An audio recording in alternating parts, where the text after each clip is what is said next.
Oh, do the rest. Clive's back. There's the old joke. Whee! Bring Tom back. I don't think you want him after the North London derby, to be honest. I think it'd be worse than me, I reckon. I don't know. But it's been a while, lads. How are we all? Good Christmases? Yeah, not too bad.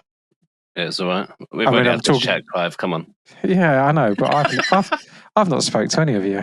You've all just forgotten about me. You're on the other side of the planet. What a prick. It's glorious. Thanks for asking. I like how you pretend like the podcast is the only part of our life where we connect with each other. We don't know each other outside of it. Yeah. I mean, do I want to know you outside of it? Oh. Okay. Follow us on Twitter at Londoners. I did notice that you've got some more followers. Well done, Bob. Which O is the zero? I got one follower. Did you? It counts. How did you get a follower? Customer. Nice. It counts. It counts. They all count. Every single one of them. So well done, guys. Good work. Thank you very much, Bob. I want to say thank you to you for carrying the show whilst I've been away, and Tom for being my substitute. Do I get paid for being Luke? Yeah. And Mitchell for saying listen. What a moment that was.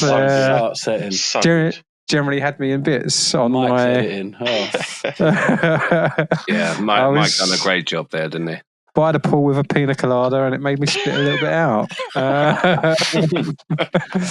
It was good. I will back you up, though. You didn't say it during the segment, and that's all you said. True. I'm not going to say listen during the segment, and you didn't. You waited. I would have liked to have made the whole fucking episode, but okay. It was good. But anyway, we've decided not to talk about football this week, and we're going to talk about The Traitors Season 3.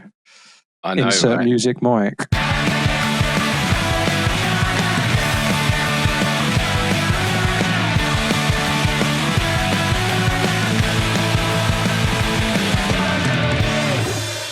Oh no, that's Shaggy's Den. Oh no, it's that's the Apprentice.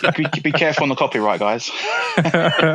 No, we're not going to do that. We're going to talk about football, starting with Chelsea Bournemouth. Mitchell, go. No, Traitors. Is it on? I'd rather talk about it. Season 3 started, Luke. Are you not? No, I haven't. Mate, there's like 9 episodes or something. I haven't watched any episodes of any of it. Damn it! I watch it on the plane. Anyway, that's it for Chelsea Bournemouth. So back to you. I mean, at least Reece James scored a goal. That's notable. Yeah, right? I can't remember much. It was like a lifetime ago. You were still in another country. I was not. I don't know. Was you not? So Chelsea was continuing the traditional Christmas form, if you like, which it does look like we have now passed, but we'll get to that later. It was an interesting lineup. I can't remember all of it. I just made a note at the time that Caicedo was put as a centre back, and he did an all right job there. Because I don't know what's going on with our injuries. I mean, we've got Fofana and Badiashile that have been out for a while. You've just recalled someone from Chalobah. Loan as well, haven't you? Yeah, and he had a good game tonight. Our weakest area is already struggling with injuries. I mean, you know all about that, Luke. I mean, I think we all do. Like, there's not one team that isn't struggling with injuries. Yeah, but woe is Tottenham on that front. I mean, come on. We have got 12 out. Again, other than Chelsea, they've got a billion players. It doesn't really matter. So I think West Ham have got a fair share of injuries. I think Arsenal have got a fair share of injuries. I think Tottenham have got a fair share of injuries. But as Luke said previously, and Tom said in my place, we're not going to make those excuses. No. All right, I won't then. Yeah, I'm not saying it. Very well. Keep going. I was going to do some moaning about Jackson. I remember that much. I'm reading my notes, and I've said Jackson's name about 1 million times, and that's just in my first half notes. The first note I wrote on him was like, I love slagging him off because then he normally does something. And he did. He got an assist. And it was Cole Palmer's that's right, nice I remember finish as well. And this is the thing about Jackson, right? This is where I think his improvements have come compared to last season. Is his overall game is better. He's like, so for this goal, he gets it on the halfway line. He runs all the way up. He takes on defenders. He has good strength, and then he gets the assist to Palmer. Palmer's always scoring. I love Palmer. But Didn't then score he today. goes. No, he didn't score today. No, but he was involved in play. All right, you can't Not always scoring, then, is he? I almost said the word then. What was that? It's just Luke. You're going to confuse me. But Jackson. Oh my God, he had so many chances and easy chances. I would say one where I think MANvAI set him up, and he's just got rid of the target. You're so close to the goal, and he skies it over. And there's a lot of scenarios like that, and you could tell by the end of the first half, the crowd are getting a bit shaky. They're getting a bit restless because they're like, "Come on, we've done this throughout the whole of winter. We have a strong opening 30 minutes, and then we get nervy. We get that 1-0 lead, and then we get nervy." So I was gonna ask you about MANvAI. Like he has kind of, and I know you rotate your wingers quite a lot, but he's not the same player as the first time he played Wolves, and I think he got a hat trick in that game, if I remember rightly. Yeah, slagging him off. Yeah, he's just like, and this is probably what separates him from top wingers in the country at the moment is the consistency, right? Like, well, damn it. But I don't. Do you think it's a him problem? Do you think it's a managerial kind of problem, not giving him a full kind of 5-6 games on the bounce? Like you do, MANvAI? Yeah. No, he's. I mean, again, compare him to last season. He's getting a lot of game time, and he has done quite a lot. I don't think. Well, there's been one Chelsea player that's been consistently good throughout this winter period, and that's Palmer. Everyone else has fallen off the boil a little bit. All of the wingers have, and obviously Jackson having his. So do you think that's maybe because it's too over rotating players? No, I don't think so. It's good competition because then when you do come back in, you want to kind of prove yourself, and that's the vibe I got tonight. Like he really he had a good game tonight, MANvAI. Got another assist, really good ball in. I don't have a problem with that. I'm all right with that. We have got quite a lot of decent wingers, and I think MANvAI has had quite a lot of game time compared to some of the others. And it helps that he's on the right because it's Sancho and Neto that are fighting on the left, aren't they? But do you think Neto prefers it on the right though, doesn't he? I don't know. Did he used to play on the right for Wolves? He's naturally left-footed, isn't he? Yeah, He's on the right for Wolves. A lot of those wingers like to cut in, don't they? Like Saka and Martinelli both play on the opposite sides. Yeah, maybe. I don't know. We've always, well, I say always, you might have tried him out on the right, but majority of the time he has played on the left because it's either him or Sancho that plays. He moved him over to the right against Arsenal, didn't he? Because that's where he scored the goal from. Gutted. I don't know. I think he's doing all right. I think, and he's, what is he, 21, 20? He's just going to keep improving. If he's this good already, he just needs to keep a clean head. Don't overthink. Don't try and do too much because I think he wants to be a Palmer and he's not a Palmer. But play to your strengths. He keeps improving. I've got no problem with rotation. And I think we're coming out of the shit Christmas period. And we're going to smash City 4-0 next week. I mean, versus AI prediction. Luke said it before, and we all laughed at him. So I left it there. That's true. To finish off, I mean, the second half, I thought it was just going to be another, shit show where we just have the one shot, one goal, loads of misses. But then obviously Reece James comes back. Oh, love the boy. I did panic. I thought, you're not going to make it. You're not going to make this. You're going to last 20 minutes and you're going to come off injured.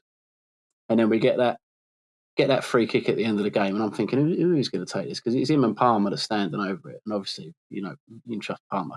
But Reece James' strike, beautiful, bottom right, power, back in the game, 2-2, didn't lose points, didn't lose. I mean, you lost 2 points. Game, Clive. I mean, and don't get us wrong, like Bournemouth are no mugs this season. They've taken points off of every top team other than Liverpool so far. So, I mean, I know you're at home, so you want to win your home games, but Bournemouth don't want to lose. Are very, very, and look at what they did to Newcastle. Exactly, yeah. And I think that's what gave me the confidence to go with my prediction against Wolves. We're going to go over to, unless anyone else got any questions for Mitchell about the game that he can't remember. Chelsea. To be fair, I can't remember it as well, so I have no questions. We'll go over to the new manager bounce. Now that Lopetegui, or whatever his name was, is out. What a great time to get rid of the turkey as well. Right at Christmas. Right at Christmas time. And Harry Potter is in. Potter. And you got a nice little bounce in a little derby with a 3-2 win, Bob. Yeah, really good game actually. Crazy game. Yeah, it's rare that I can actually say that about a West Ham game this season, but this was actually quite a good game. Fulham were a little bit all over the place. I think they kind of thought they were West Ham at one point, and just defensively just looked weird. What else happened in this game? I can't really remember. There was my notes about it were at least Arsenal don't have either of those goalkeepers in goal anymore. Yeah. I mean, Fabianski definitely. Leno as well, but Fabianski for those 2 goals. After those 2 goals, you just think, well, Fulham, just cross it and you will score. Because that's exactly what happened for our 2 goals. It came from a Fulham cross. No Fulham player got a touch on it, I don't think. Or there might have been a slight touch. And Fabianski just I think Iwobi's been given both goals. So. Oh, bullshit. He didn't get a touch on. Oh, yeah. You're proving my point. Yeah. So Iwobi crosses it 2 times straight and scores. Yeah. That was a bit weird. Obviously, there was errors on their end as well. Leno took too long on the ball to allow Danny Ings to the quickest player in the Premier League, like a hero, to close him down. And I can't really remember what the other error is, but I know that the first goal was a bit of a goalkeeping error, and then our second goal was actually a really nice piece of play, and we kind of looked like Brazil from the 90s momentarily. But yeah, it was a weird game. I think people can say, that's the other thing. Yeah, Soler's goal. What a beautiful finish that was. That was tidy. Yeah. Which then surprised me that he got dropped. Bob was messaging in the WhatsApp group saying, shall we bring back the goal of the week competition, boys? Convenient. Do you know what? I forgot about that. But yeah, it was a good game. I say that, and now I'm coming on the podcast saying that I barely remember it. There was a couple of occasions that I do remember where Kudus was winding me up a little bit. I just feel like he's being a bit greedy at the moment. I don't know what he's trying to prove, but he's getting on my tits. So stop doing that, Kudus, if you're listening to the podcast, which I know you are. Do you think he's playing to try and get a move now? Maybe. Sell him. Let Potter work his magic. I don't give a shit. You see what I did there? Oh, we can all see what you did there, Bob. But yeah, while we're talking about it, and because obviously we haven't had a podcast since Lopetegui gets sacked, what a fucking horrible way to send a manager out. It was absolutely disgusting. How did they do it? I don't know. I just saw that he's gone. Yeah. Well, basically, it got leaked online. Hours or a day before that, basically he was going out.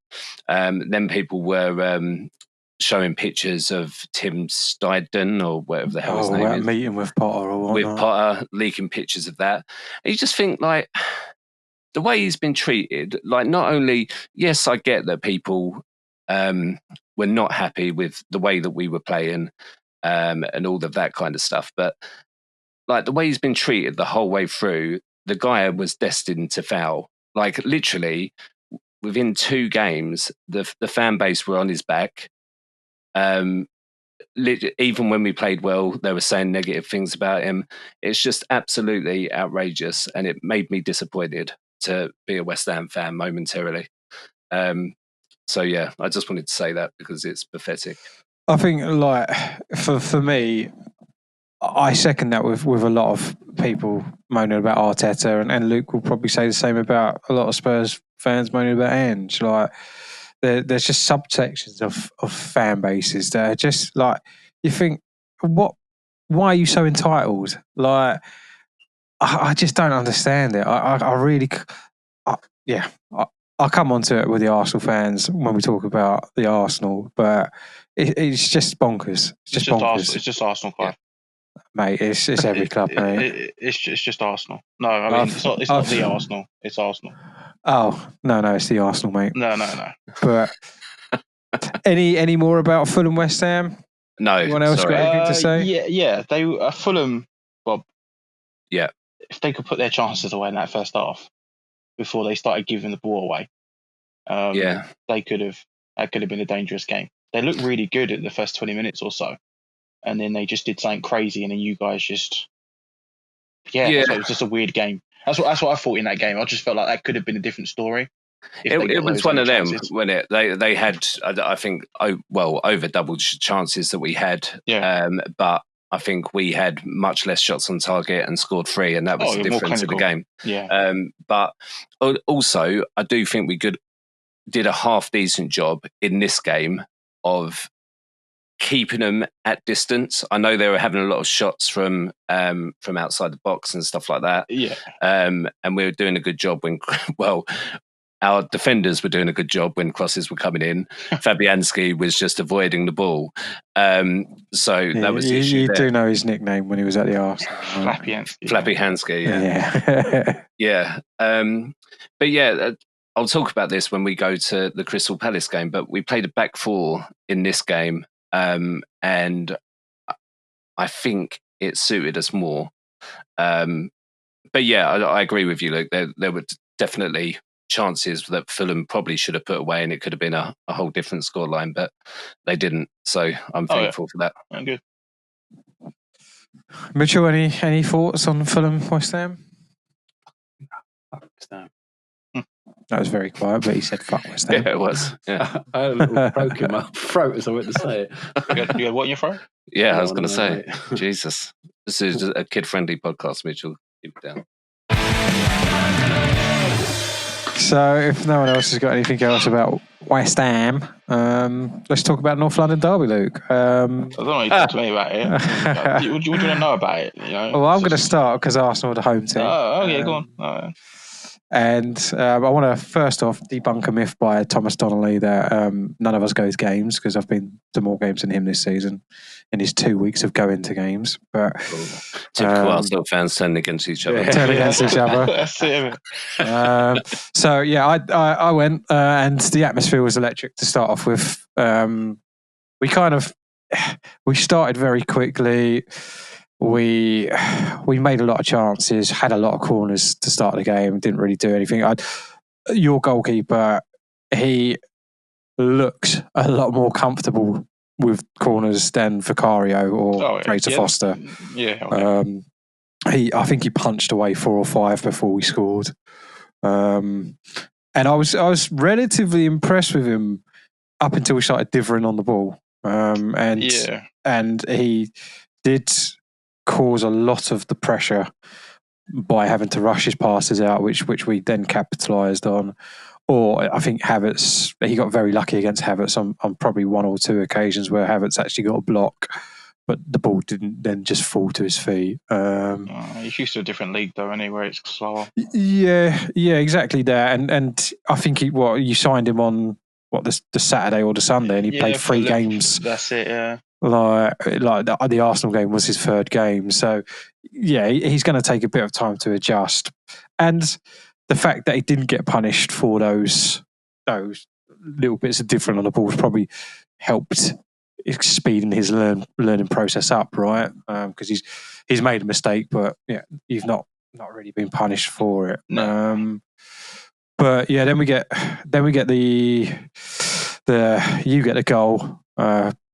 Bit of a deflection on a Son shot where we didn't really close him down quick enough, and it went a little bit flat in the stadium for a few minutes. But then we got behind the team again, and the inevitable corner goal come. Corner was it? Yeah, it was a corner, and it was an own goal. It's Dominic Solanke scoring for his boyhood club, right? And then getting injured for many weeks afterwards. And then Trossard's goal. Your goalkeeper's a bit like he should do better, but there is a nasty bounce just before, like he's made the angle right, and he would save it if it wasn't for the bounce. Groundworks, mate. No, it worked for us, mate. No. And he's probably dug in, his little fucking foot marks, hasn't he? Like all goalkeepers do. So your goalkeeper's to blame.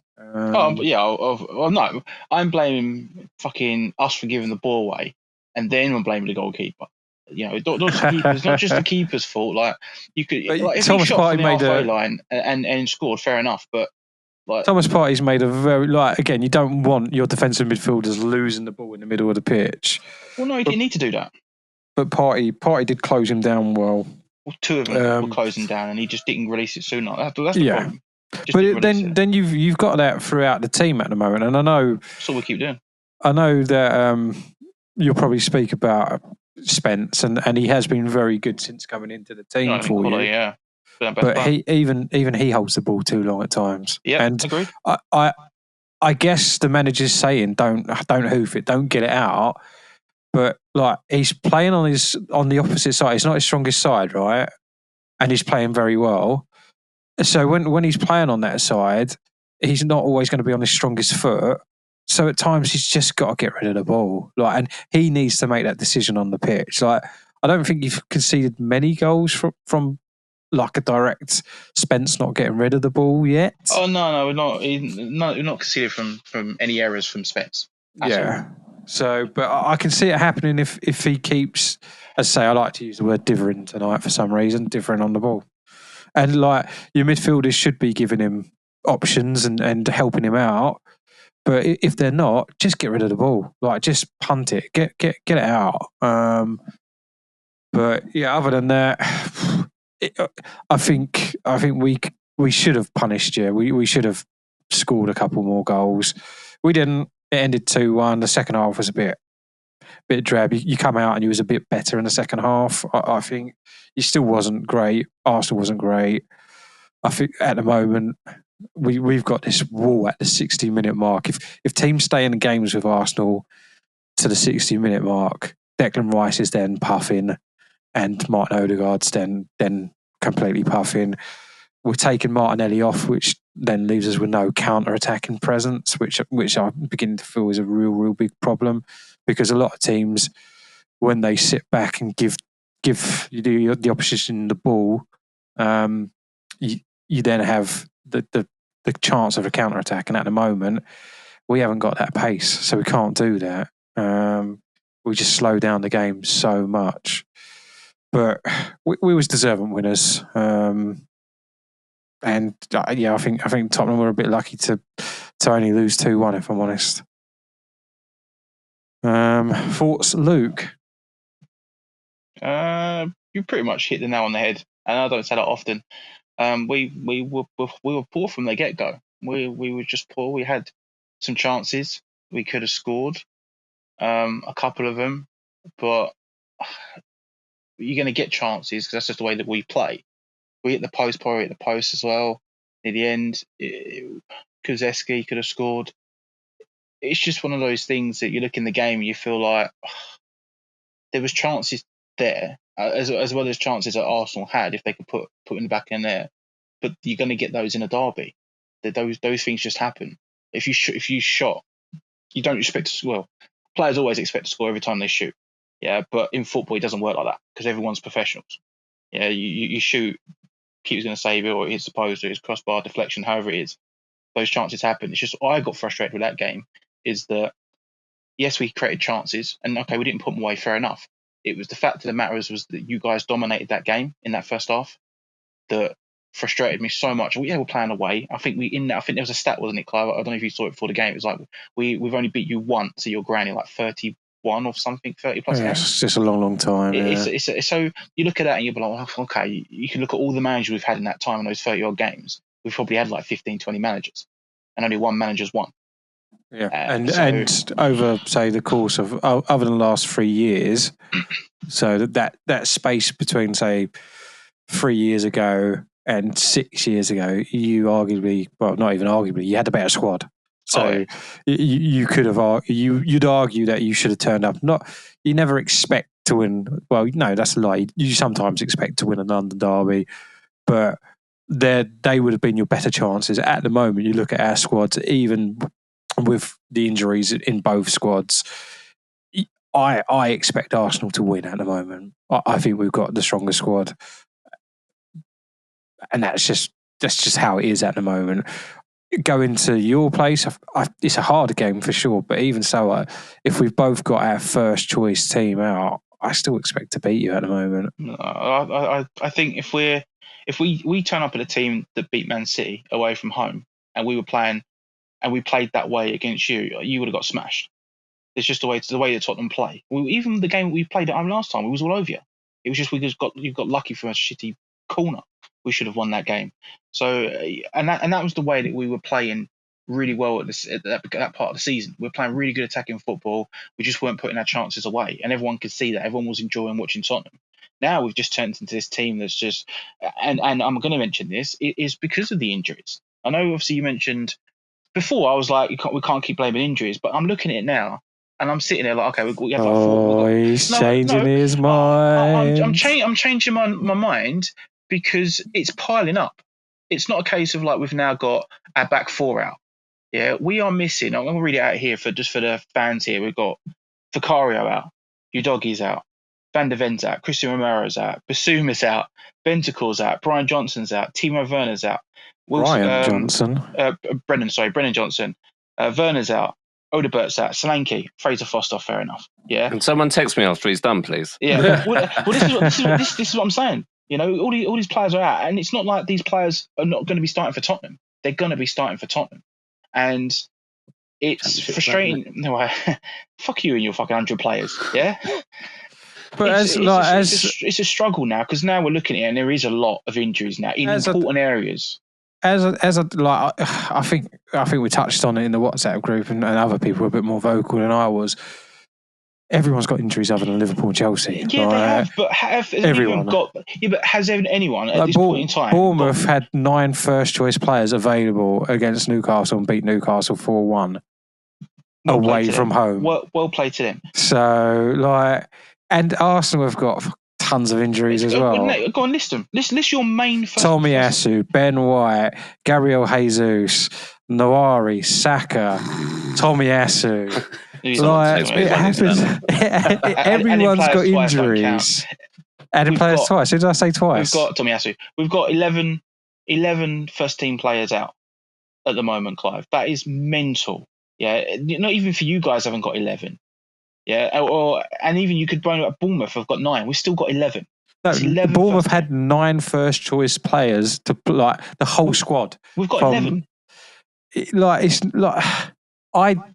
I think you are unlucky, but your manager is to blame for some of them. I'm not disputing that. I'm not disputing that Ange is to blame. Yeah, he's not to blame. I'm just saying that he's got to work with what he's got. He's bringing the youth players in and giving them time because that's the best thing he can do right now. What else can we do? And all the pundits last year when we had injuries as well. And this season when I can't remember who we played, and Gary Neville just before the game said, you can't use injuries as an excuse. You can't use injuries as an excuse. Not when you had like 2-3 players out. Yeah, you like I said, can't use injuries as an excuse. As I put in the chat, yeah, you guys crumbled. Yeah, when Saliba was out that season when you were supposed to win it. It's like, if Saliba weren't injured, we would have won it. If next season Saliba was fit, didn't win it. This season, Okay, you're picking up some points again. You've got a not fully fit squad. We You've had haven't got a injuries. fully- No, you haven't. You've had the odd injury here and there. You've not had like 5, 6 players or 12 players out from your main squad. That this then made you lose points, because that's what you would have said. Let's be honest. You would have been at the top of the league. Let's say you was leading the league. Saka would have got injured. Odegaard would have got injured. Tommy Asu, Ben White, They all both injured. did get injured. Yeah, but I'm just saying still injured Tommy now. Asu's been injured. I'm saying still injured where you are. Yeah. Mm-hmm. Then you would have lost points. Your fans would have come out and went, it's Arteta. No, they would have said, oh mate, Saka's been out. No, Odegaard's that's what's been out. happening. The people were blaming Arteta rather than the injuries. That's exactly what's happening. And because you've got to some 2 extent, players out. No, it's not just 2 players, but the reason why people will go at Arteta is because he's, and I said it, and we'll touch it in a minute, but unlikable. He's unlikable, apparently. Yeah, but he, like, instead of trusting some of the players he's got on the bench, he's playing players out of position, like Thomas Partey at right back. And I've been big Thomas Partey fan all season long. I think he's one of the better players in the squad, certainly when he's playing in his natural position. But at right back, he does come a little short. And again, I'll touch on it when we talk about the Villa game, but he played 2 players out of position when he all he needed to do was play 1 player out of position. Now, Ange and Tottenham's injuries, like it was said in the chat earlier, is like he's the person to blame for your centre halves being injured for as long as they are, because he's brought them back too early. Well, maybe the medical team said you're bringing them back too early, but the players also would have said, yeah, I'm fit and ready to play. So that's then a managerial decision to say, well, no, I'm going to listen to the medical staff and not play you. But there's no evidence of that. We don't know. This is what I was trying to say in the chat. It's speculation. It's speculation as to they could have been fit, and then they've been like, yep, they're back, they're ready. Maybe 45 minutes, 60 minutes, and then they would have to take them off. I don't know. We're not in there. We're not in the room. Rotate them. Play one of them for 60 minutes and see how he gets on, rather than they've just both come back from injuries. The coaches may have said, fine, this is what we don't know. Because all we see is in the news is that, they're back from injuries. They could have been back 2 weeks. Don't forget, these players, they come back like a week or 2 before, but they do light training exercises up until the game. So they could have been back for 2 weeks and trying to get match fitness before playing into the game. We don't know, and I feel like we can't speculate that without actually speaking to Andrew. Going, we can have an opinion on it. We can have an opinion, but I feel like in this opinion, it's up in the air completely. It's not even like we can't be 90% sure that was exactly what it was. We're now looking at 50-50 between the coaches and Ange. Well, it's true, isn't it? When we speculate stuff, it's normally because it's more. So do you know if they're Ange's coaches? Did he bring them with him? I don't know. I'm not sure. They normally do. I don't know. So, I mean, again... so you're going to blame Ange because his coaches have said... No. But if they are his coaches, again, that is on him. I'm blaming the whole fucking... everything at Tottenham right now. So someone's, as I said in the chat, it's like something's going on at Tottenham that I don't know if we're cursed, I have no idea. But these fucking players just keep getting injured every fucking week. We had quite a well-documented issue with one of our training pitches once where loads of our players get knee injuries until I think Barcelona had a similar thing until they relayed one of their training pitches. So, yeah, maybe there's something in that as well. Like it could be something that stupid, but yeah. They are Ange's coaching staff, by the way. So it's Ange's fault. Yeah, I knew you were going to say that. Yeah, mate. Yes, Bob. Are you looking down at the floor when you say that and not paying any attention to anything else? Yeah. A familiar story. What the fuck are you talking about? Yeah. A horrible way to start an interview. Yeah. Go on, Bob. With that team though, look, I know we're going to talk about the Everton game later on, but so even with those injuries, would you expect to be dominated, especially in the first half, by Everton, who, bear in mind, before that game, had only scored 15 goals? Before you answer that, are we done with a North London derby, Luke? We was done as soon as you started, mate. 6 points this season. Get in there, the Arsenal. Well done. And still won't win nothing, but that's fine. Well, we're still in the Champions League, aren't we? Won't still get nothing from it. Possibly. No, definitely. But we've beaten you twice this season, so get in. But I don't know why you're happy about it. Well, because I'm happy when we win any game. Oh, no. Any game. You overly happy. But it's fine. It's fine. We know where your limits are. We just know that you don't know what it feels like to win games at the moment, do you? So.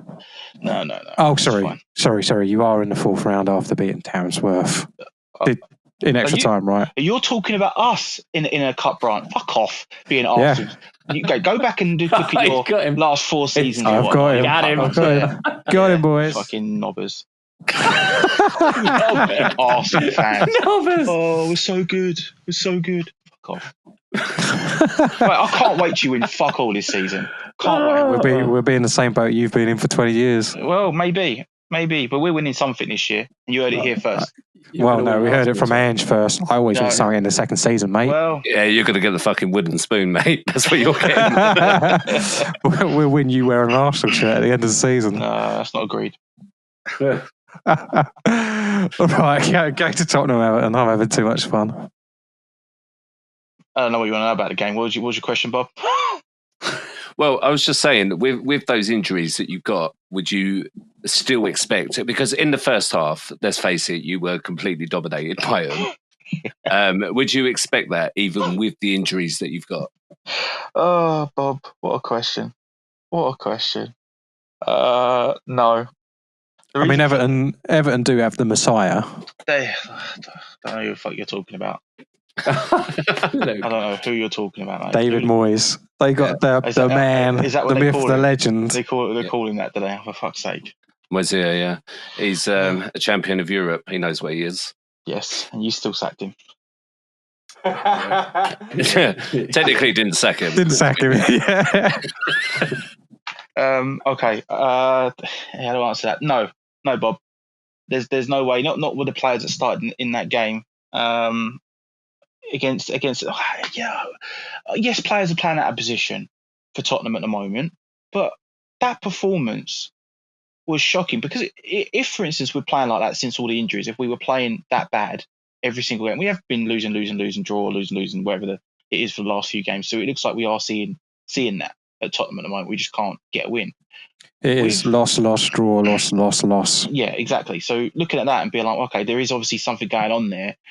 Because if you look, when we had a full squad, there might have been the odd loss, the odd draw, and then win-win, and that sort of thing. So, yes, it's starting to look bad. It's not like Ange has gone and changed his tactics because, Ange is like, it's who we are, mate. Did he change his tactics for the second? Oh, I didn't watch it. No, he changed personnel. He I know changed that. personnel and just went more attacking. That was it. He just went changed personnel and just went more attacking. That's exactly what he did against Arsenal as well. He was like, half time, all right, let's rip Basuma and Sarr off and put Maddison and I can't remember who else he brought on. That's exactly what he done. He did this. He put Maddison on. And, no, Maddison started. I think he brought, he took someone off. Fuck knows, I can't remember the game now. He took someone off. And, we just played attacking. So they just do Tottenham, mate. There's space there. There's so much space on that pitch. And teams just find the space, and Tottenham just don't know what they're doing, and we get a bit unlucky with an own goal again. They shit football, and then they turn up in the second half. I can remember the Calvert-Lewin goal. Like nobody got a tackle in though. Like it's a great finish, and the ball control is good, but. Like again, if you had Romero or you had Van der Ven, you'd expect someone to get a tackle in there. Exactly. They keep dropping off, and this is what I'm noticing with these players because Archie Gray's not a defender. So and Dragusin he's been there a year now, and yes, he's getting more game time now because of the other injuries and stuff. But he's not playing like you would do in a Premier League. You watch people like Van Dijk, where when backing off, they back off, but what they're doing, they're constantly watching the player. And they're constantly watching exactly what movements go and anticipating those movements just because of their ability to read the game. It's a very, very hard comparison to make a world-class centre-half. No. But when you've got like Romero, who does that, who's a World Cup winner and phenomenal, Yeah, yes, he jumps in on challenges like he wants to break people's legs, but there's no disputing that he is a world-class defender. When you've got someone like him that gets those challenges in and makes those tackles, that doesn't back off, Dragusin kept backing off, and the player just went round him like as if he wasn't even there, and then scored a goal. It's just like, that's terrible defending. Just go to him. Like even when I play with you, Clive, in defence, one of us are shouting at each other like, go to the ball. You know, there's none of that. The Tottenham players are not doing that, because you watch that game. That's going to be the youth and inexperience. It's the youth and experience, and there's no leader in that team at the moment. Without Van der Ven and without Romero, exactly. Like, who is your leader? Son's not a captain. It's like Odegaard's not a captain, really. He's not. He's just got that. He's just got it because he's been there that long. And you look at that and you feel like, I think Gray was behind him. Someone has to look at the highlights, but someone was behind him and could have told him to go to the ball sooner, but they didn't. And then obviously the player's gone through and got the goal. And then I can't remember their second goal. But it was just probably another bullshit thing again with Tottenham. And then in the second half we turn up because we went all attacking, and they dropped it a little bit, as Everton have been doing this season. And then we got the 2 goals. And the third just didn't come. Didn't have enough time. I mean, for me, Everton probably got nosebleed. I can't remember the last time there's 3-0 up at half time against anyone. No, can I? 2017, I think it was. It's Tottenham. I think they said it. Yeah. I'm loving the fact that you're coming with these stats, Bob. It's Tottenham. I hate the stats at the beginning where it's like, oh yeah, this player hasn't scored in 2-3 years. Player comes on for the last 2 minutes of the game, scores a goal from the halfway line. That's against Tottenham. That's what happens at Tottenham. Teams will just play a player that has got the shittest stat known to man. They'll play him and he'll go and score. That's just the way it works at Tottenham. I fucking hate stats. Or it's like, oh, Tottenham have never lost against Everton in the last 25 years. Bam. Thank you for that. Thanks, commentators. We needed to hear that, and then lose. So just for the joke's sake as well. Go on. Are you in a relegation battle? No, fuck off. Relegation battle. Well, if we lose, I mean, are you 15th in the league? We can still go top 4 statistically. I think you are absolutely dreaming now. I mean, always the optimist, Spurs fans. So, if you get into a European spot from this position, you've had a good season. Your only hope is to go all in on the Europa Cup or whatever it's called. Exactly that. What's interesting is, imagine if Man City now go and win the league. They seem to be picking up some points. Let's not rule it out, because they have made some great comebacks before. But I honestly, I don't see Liverpool dropping at least 12 points they need to drop for any other team to win the league now. No, I can't. I mean, unless they're playing Forest every week, then I can't see it. I'm disappointed, Bob. Disappointed with Tottenham. Disappointed with. I would have expected that the youngsters are putting in the effort. Like when you Bergvall looked really good again. You're seeing these youngsters come in and they're putting the effort in, but unfortunately, as you said, Clive, they haven't got the experience. Like they're all running with like headless chickens, and they're putting the work rate in, and they're looking sharp and looking good, but they don't have that Premier League proper experience that can get them over the edge. When to make those runs, when to make those tackles. Even Kulusevski was doing it. None of the players in that squad know how to dig deep in a. Again, I'm not going to say relegation battle, because I don't honestly believe that. But in tough games where you need to really rely on just grit and determination, none of them have got that experience. None of them know that. No, they don't. They don't have it. Jed Spence has been my player. I know I touched on that earlier on, but he's been my favourite player. I've been wanting him to play. I watched him in pre-season, and he was getting assists. He was running up and down that line. He's just so quick as well. But he's good at tackling. He's good at holding the ball up, as you saw. Yes, his decision making in terms of trying to beat too many players, because he plays on the wing. He plays on the right, but he's trying to do that sort of stuff in dangerous areas at a left back position. And he's been on loan a few times in different leagues, and his attitude's been a problem. But he seems to be sorting himself out. And I remember he kind of made a name for himself against Arsenal in the third round of the FA Cup for Forest when he was on loan there from Norwich, I think. And they knocked us out in the third round. It was the first season we wore that crappy fucking white shirt that we Were you wear. wearing it the other day when you lost against United? Yeah, well, we've not. I think we've won one game in it so far. It really makes us look like Tottenham in every way, shape, and form. So we just got to bin it off. Stop wearing it. It's for a good cause, but fucking hell, it's not doing us any favours. What is it? A knife crime run? Yeah, it's they obviously to make awareness of blood. I think it is. They take the red out of the kit to symbolise blood or some bollocks. What if you got white blood? Exactly. Just go not wearing shirts at all. But I think Wrighty interviewed him after that game, and he said to play at the level that you played at, you should be a Premier League footballer. And I don't want him to be a Premier League football player at a good level for Tottenham. But I mean, if you stay in the bottom half of the table and he plays 5 years for you, I'd take that. But yeah, I've not watched him fully yet. I kept an eye on him against Arsenal. He wasn't really. He didn't have much to do against us. He was up against, I think, Sterling, who did very little that game, and then Martinelli for the last 10 minutes. But Martinelli prefers playing on the other side, so he didn't even really get at him at all. So again, he was probably a better defender in the game, but he didn't really have to do anything. He gets Sterling quiet, mate. That's all that matters. I mean, everyone keeps Sterling quiet at the moment. I think he's kept quiet in the Carling Cup games that he's played for us as well, against Bolton and teams like that. So yeah. But I'm going to say it now. No, I don't want Aaron out. If anyone asks me the question, I was going to lead to it. Yeah, I thought you might do. I don't want him out. I feel fans maybe listen to this. If there's any Tottenham fans listen to this, they might be like, oh, fucking hell, he's done this, he's done that. And again, we go back to the same conversation I said in the last 2, 3, 4 podcasts when the questions came up. It's just, no, I don't want to do this whole rigmarole of no manager in, new coaches in, new training in, players need to adapt to this. Oh, we need to get new players signed in. Oh, these players are going to go because they're pissed off with this manager. We just don't need this whole again. There's just another 200, 300 million down the drain at Tottenham, just because a manager wants to come in and change everything again because they feel like it's the way Tottenham should be. Yeah, but you're sticking with. I get what you're saying, but you're sticking with the one that's done the worst for you out of all of these managers that come in. You know what, mate? That's an awful run. Do you know what? I feel like can it really get any worse? We ain't won fuck all in how long? Yeah, we're still in like 3 cups at the moment. And fucking West Ham above you. Yeah, no, I know. We're still there. And how about we let the manager try and build something for one?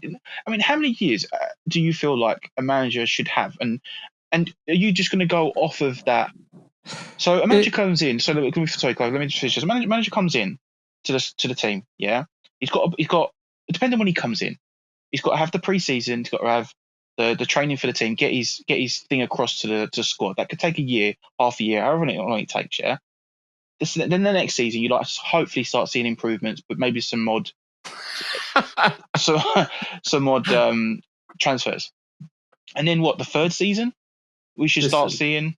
Just didn't even say that. He hasn't even had that yet. Maresca's done it in 6 months.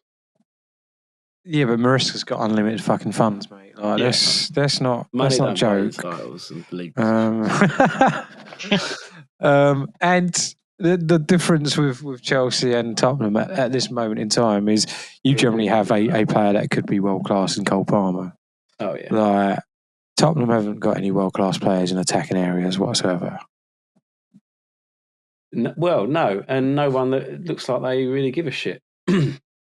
At least Palmer's like, yes, he is world class, but he wants to be world class. He's going to be knocking on the door, for sure. Like, and don't get me wrong, like I will say, Kulieski has other than Jed Spence, are the players that are playing well for Tottenham. He's not had a massive impact the last couple of games, but he doesn't stop trying.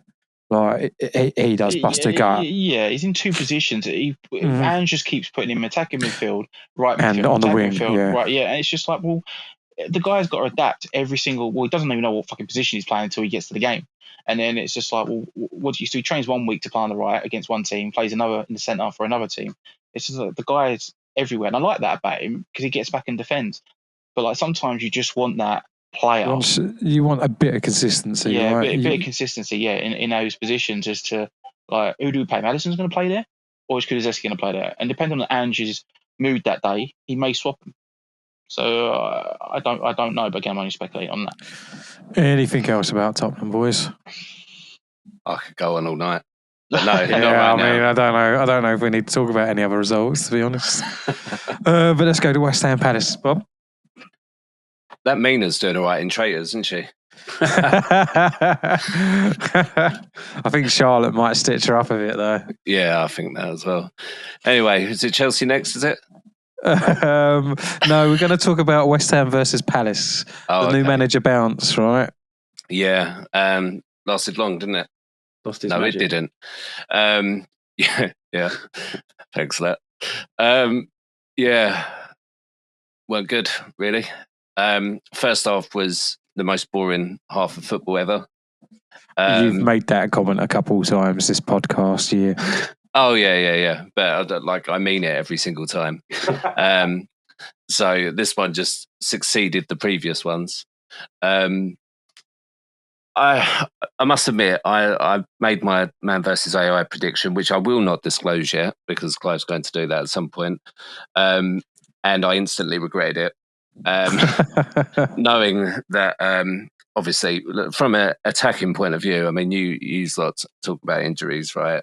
Let me get my list out. But we've got no Antonio, we've got no Bowen, we've got no Somerville who pulled up against Villa, no Fulkrug who actually started.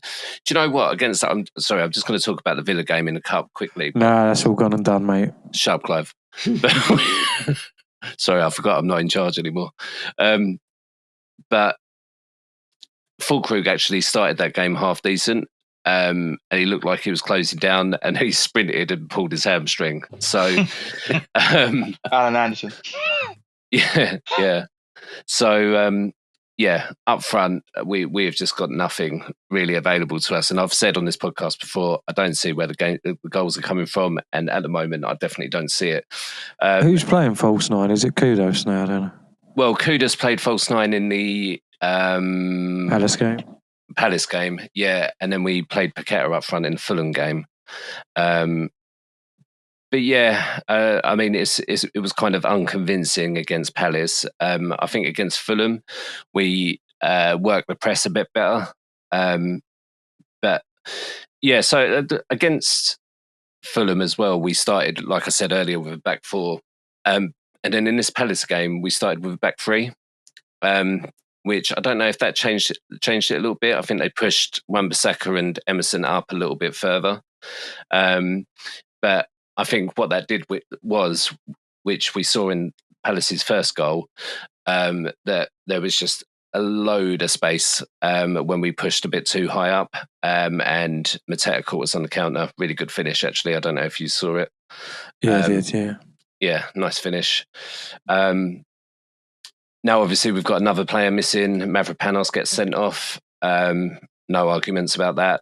The kick that he done against Mateta again. Yeah, I just think high foot, wasn't it? Yeah. Nasty. It was like something out of Cobra Kai. And then, obviously, we gave a penalty away. Old Flappy Hansky.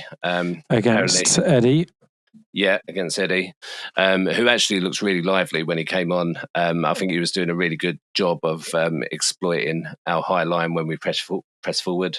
He got through on goal, actually, and I think he should have scored another one. But what the hell was that? Cheers, Luke. You're welcome. So bored of Bob, he's put some YouTube I know, right? on. Yeah. But yeah, yeah. Like, what can I say? We lost, and the bounce is over. Like, it's, I'm already seeing things on, and I know I shouldn't go on Twitter, and I know I keep talking about it, but I've already seen things on Twitter about Potter out. Yeah, well, not even Potter out, but like that was a worse performance than what we had under Lopetegui. Dear, your fans. So I'm going to not pay attention to that in future podcasts. But yeah, we could have done better. But I think with with the injuries that we've got in forward positions. Can't blame injuries, Bob. No, I'm not blaming it. I'm just you can accepting it. No, you can blame it. You've changed your tune since I went on holiday. Don't listen to Arsenal fans, mate. Guarantee it. There'll be a season where they're like, oh, injuries, Mate, I'm just saying it because it's what gets chucked at us as it because is. you guys always moan about it. Where is me? Yeah, Exactly. That is it. we're just copying Arsenal. But yeah, just for clarity, I wasn't blaming them. I was just accepting the fact that we have Danny Ings up front as our best option, or a false nine. I mean, he's better than Antonio, though, isn't he? No. Ings is better than Antonio. Currently. Right now he is. I mean, Ings Danny is Ings better. didn't Antonio's shit. No, he's not. He's shit. He's shit. Watch him, Luke. I've watched him, mate. All he's got is a big upper body and a bit of pace. He can't finish for toffee, mate. Go with that. Mate, he's terrible. Like, he doesn't even get on the what? How many goals a season does he score? Like 8? Yeah, like 9 to 10, I would say. But it's not all about that, is it? It's not all about that. Fucking Nicholas Jackson's better than him. Mate, do you think your defence would be able to handle him at the moment? Absolutely not. Absolutely not. Yeah. I mean, at the moment they would because he's in a wheelchair, but let's... Well, actually, I'm not sure. That's probably an improvement, to be fair. He's fucking useless. He has got good upper body strength, to be fair. I don't know who's better, Troy Deeney or him, to be fair. Troy Deeney? Yeah, but he's obviously injured, so I don't know why we're talking about him. And also, look, we're still 2 points above you, so go. Okay, all right.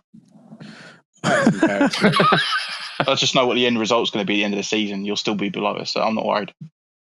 18th, 19th. It's just side bet going on here. I put a BFC bet down. Nah. I'm just enjoying it while I can, to be honest. Fair enough. I'll leave you. Anyone want to weigh in on West Ham versus Palace?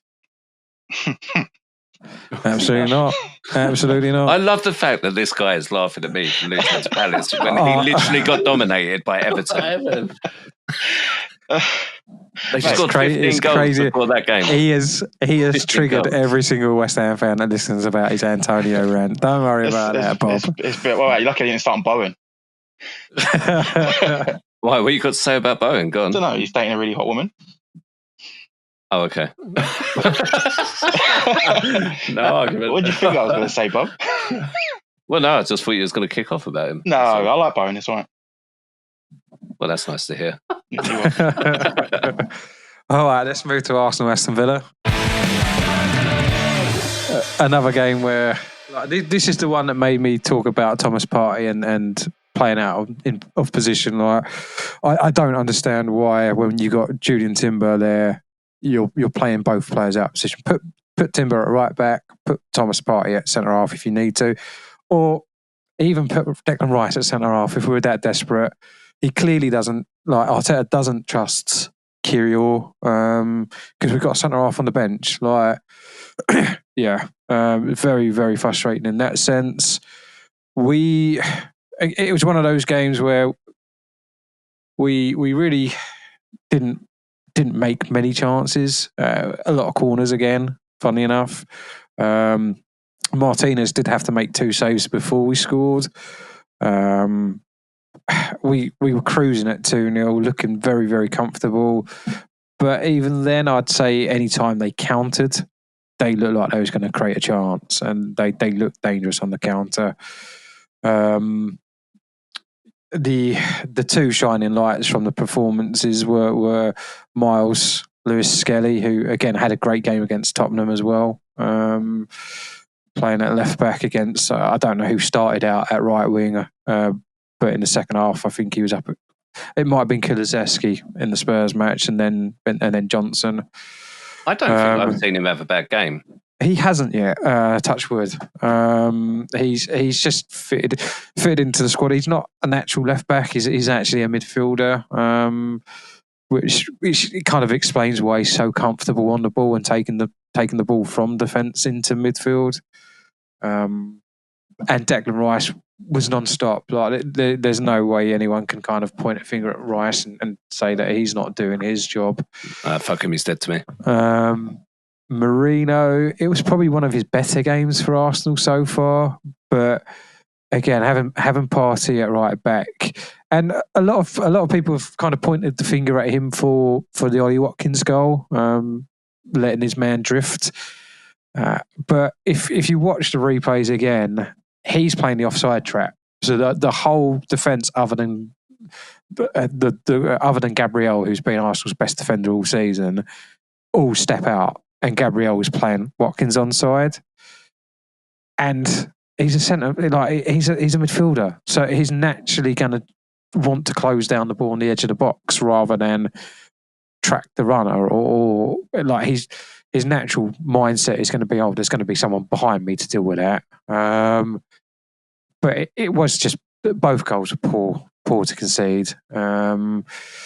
I do think there was a bit of nastiness in the game as well, which gave it a bit of an edge, which I don't mind. Kai Havertz got a decent goal, but it's just, we just took our foot off. And I said it earlier, like if you're only 2-0 down against Arsenal at the moment, and we've got the defence that we've got, you're in the game at 60 minutes, because Declan Rice is still not 100%. Odegaard is clearly still not 100%. And if we take the foot off the gas a little bit and start letting the opposition have a bit of possession, we don't have the pace other than Martinelli to hit people on the counter attack. We slow the game down so much because everyone's trying to join in. Like Havertz will run all game long, so he's not got the gas to get into the area late on. And against Villa, we had a couple of chances real late. Trossard had a couple that we didn't really capitalise on, and then we had the rightly disallowed goal, which it's just a bit unlucky. So that's really it with the Arsenal Villa game. It was a bit disappointing. And it's only disappointing because we was 2-0 up. Like, again, Villa are a decent team, but very enjoyable. when you I bet you did. When you're 2-0 up at home, you should see that game out. All right. But that's my take. It was doubly enjoyable sitting next to fellow podcaster Tom and watching him claim that it was a handball for so long. Oh yeah, and then just seeing him die when they equalised. Yeah, it was, again, great finish by Watkins as well. Arsenal are desperate to look for a player of that kind of ilk. So, I don't know if any of your clubs are going to panic buy in this transfer. Oh, Chelsea won't, because they've got 1 billion players. But like, Arsenal definitely need to get a couple of people in the door at the moment. You just need a fucking goal scorer. Yes, yeah, and we need a little bit more cover in attacking areas. Like Trossard, I think I was reading earlier that goals that were shared around last season, at this point, Trossard had 12. I think he's got 2 this season. Martinelli is starting to get there again. I think he's only a couple short of where he was last year. Odegaard's got 2 where he had 8 or 9 last season. So yeah, we need help in attacking areas at the moment, and my optimism that Sterling would be able to come on and do something. The last 2 games I've watched, his legs are just gone. He's not got the ability to beat a player anymore. So when the ball goes out to him again, he just stops, walks for a minute with the ball at his feet, and then passes it into the centre rather than trying to beat a defender on the outside or anything. So yeah, we're desperate to get 1 or 2 attacking options in my opinion. So probably sign a defender. Oh, well, we have got 1 billion injured, but they're no excuse. No excuse. You got like 2. Tomiyasu, Ben White, Calafiori. Don't go through that list. Saliba. Here it goes again. Yeah, that's 2. I can count. But anything else, or shall we move on to Chelsea Wolves and then Man versus AI? Nothing else from me, thank you. No. Cool. Chelsea, Wolves. Mitchell, take it away. We had some shots and we scored some goals. Thank you. I've seen myself out. Who would have thought? Who would have thought? Well, not me, because that's not what's happened in the last few weeks. Like we said earlier, Chalobah's come back, and he had a very good game, and he made a very, very good tackle in the opening 5 minutes where it stopped, I don't know, it was having a one-on-one chance with Wobbly Sanchez. Jackson, he's like Chelsea from last season. Where is he? I mean, he did score. No, he didn't. It was just disallowed. Don't do that to me. I was like, I knew I missed a little bit, but I'm sure he didn't score. What was I going to say? I can't remember if Caicedo came off injured or not, and I think Enzo Fernandez is injured. I think Caicedo. I think Reece James gave the captain's armband to him. Is what I heard in the car. Like, right, when you was 3-1 up. So yeah, I think he stayed on. He was down for quite a while because there was about, I think, 6 or 7 minutes added in the first half. Because, like I said, I think he's our big player. If he gets injured, that's the one where we'll struggle. Enzo Fernandez must be injured because he weren't even on the bench. And Kieran Dewsbury Hall was playing next to Caicedo. He started as well, didn't he? He started, yeah. Probably first or second Premier League start for him. Yeah, well, we haven't needed him really, unless we have him in the B team or the C team. Jesus. What happened in the end of the first half? The equaliser, yeah, because it was classic Chelsea in the first half. Very strong 30 minutes, and then a wobbly last few, and they got their equaliser on the 49th minute, and it was Sanchez. All he had to do was catch the ball. It's simple, rudimentary, 101. He jumps up in the air. The ball falls into his gloves, and then he slowly watches it fall out of his gloves. And then someone just slots it in. Honestly, and I just thought, here we go again. It's just the Christmas period hasn't ended yet. But second half happened, and we did all right. We got 2 goals. Can you believe it? Oh dear! I was starting to panic with my prediction, but it worked out all right. And Cucurella, everyone's favourite. He got the second goal, and it was a very good goal. It was a great ball from MANvAI into the box, and I did think at the time he takes it down well and he slots it into the back of the net. And I'm thinking if that was Jackson, he'd have hit that at the keeper or over the bar. Here he goes again. I'm sorry. Right? I mean, it worked out at the start of the season, didn't it? He just gave him shit after shit after shit, and then he started scoring. So I need to bring that back. Yeah, but he was scoring in the interim as well. I think the difference is now that he's just gone full shit, hasn't he? Oh, he's none in 6 now. I think he is. Better than Antonio, apparently. Definitely. At the moment. And then Palmer's free kick at the end. It would have been a Chalobah goal, but MANvAI runs in and steals it. He didn't need to do it. He's a thieving little bastard. I'm glad he went fucking offside because I would have lost my shit. And then it was 3-1. That was it. Look at that. We held a lead. We didn't concede. That rhymed. You did concede. You did concede. No, sorry. I mean, held in the second half because that's when it all goes to shit. We normally have a very bad second half. You did have that lull again, didn't you, in the last 10 minutes? It was exactly like you said, 30 minutes, and then at the 80th minute hit, and all of a sudden, Wolves looked like they were potentially going to score again. Obviously, they didn't. But yeah, and I think that compounds week by week when you're having a bad run, because you're getting in your head, and you're like, well, this has happened probably the last 4 or 5 weeks now. Is it gonna continue to happen? So I'm hoping that's the end of the rut. You've got that win now. You can move forward from it. It's just unfortunate. The next game is against City, and they're starting to play well. So we'll see. But I've got no more. I'm happy with one. I'm happy we kept the 3-1, and I'm happy I said 3-1. I've got nothing to add because you're spoiling man versus AI as well, Mitchell, mate. I said 3-1. I didn't say man versus AI. Come on. Well, come on, mate. Okay, no. I've got nothing to add. I didn't watch it, so I can't really talk about it. So, Chelsea fans. Well, apparently not. Maybe you need a reminder about the win games, you know? Oh, sorry. What's that? Buying games? Was that? If it gets your results, mate, Yeah. you've got to do something, ain't you? You're just a Welsh town at the moment. Losing 12 games in a season is pretty bad, isn't it? But let's move on, eh? Is this throwing shade at Tottenham again? Because is that what No. There's other teams in the league that have lost 12 games. Is it? No, worries. That's all right. But again, still not winning a season. Yeah, but Clive, West Ham have only lost 10. Ipswich have lost 12 and they're in the bottom 3, so you're doing better than them. Cheers. Well done, Luke. That's all right. I mean, they are one of your 12 losses as well, aren't they? More than likely. They were. You were their first win.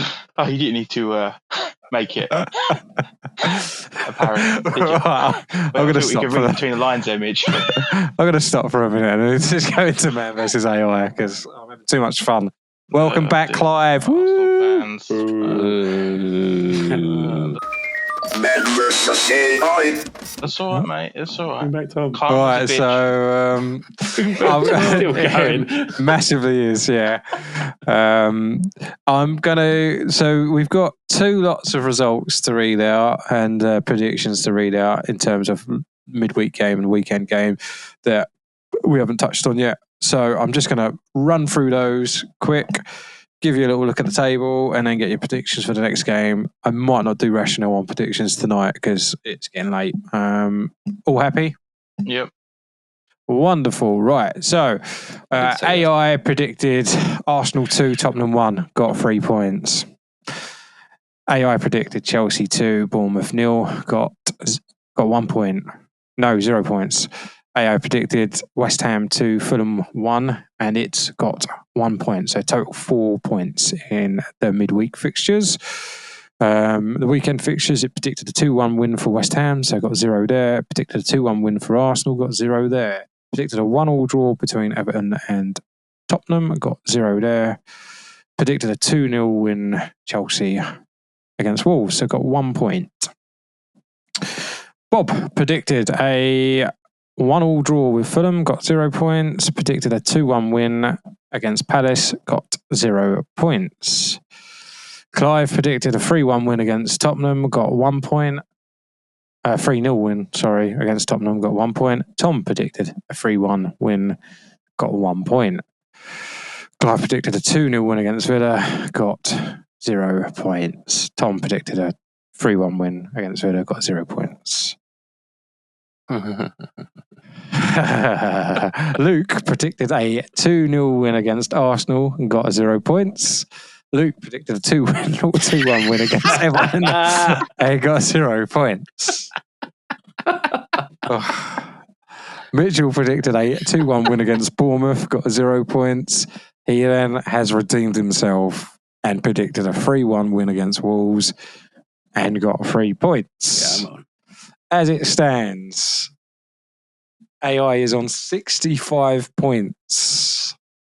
We, as the humans, are on 51 points.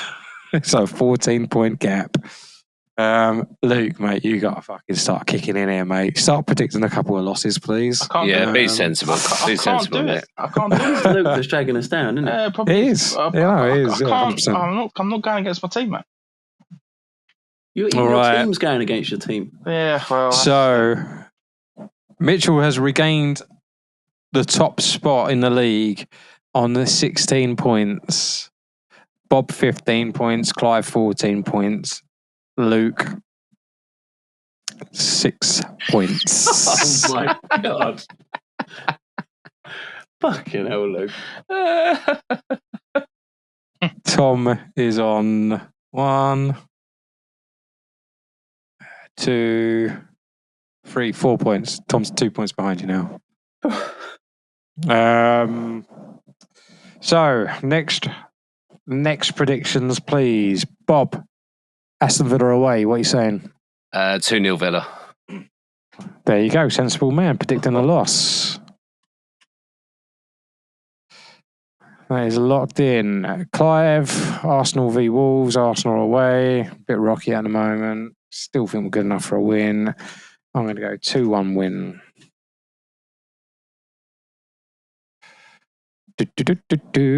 Mitchell, Man City away. What are you saying?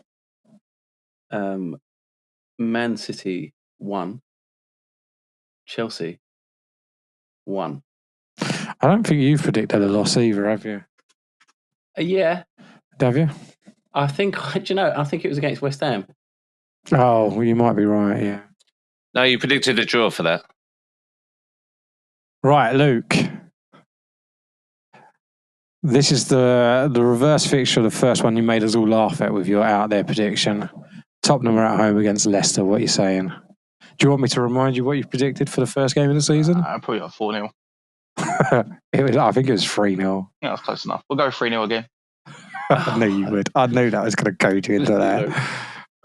Oh, no. I mean... No, I'm going to go 3-1. I'm going to go 3-1. We always You're going to give him a goal. Jamie Vardy's going to get his... But more than likely, yeah, fucking knobhead who's fucking monster or whatever it is at half-time. Red Bulls, bro. Yeah, it's the same thing. Both bad for your heart. Guy's a cunt. Right. So, AI with no rationale, so no jazzy music, please, Mike. Quite a boring one this week. Wolves 1, Arsenal 2. Motherfucker. I'm glad you said it. Same as me. Sorry. Chelsea versus Man City. It's gone for a Man City 2, Chelsea 1. So, City home win. Tottenham versus Leicester. Any guesses? 1-1, I reckon. Probably 2-1 Tottenham. If you was as good at predicting what it's going to predict, Bob, you'd have 3 points. It's gone 1-1 draw. Hey, 3 points for Bob. Villa versus West Ham. It has gone for a 2-2 draw. Okay. So there's some points to be made there by us. If West Ham lose, if Chelsea draw, and if Tottenham smash Leicester. So anything's possible. Quickly before we go, Luke, I'm taking you up on that BFC bet. It's game on. Oh, new BFC bet. Yeah. If West Ham finish above Tottenham, you owe Bob a BFC. Okay, that's fine. Yeah, okay, we finished you. Okay, fair enough. Yeah, Bob owes you a BFC. Tired, yeah.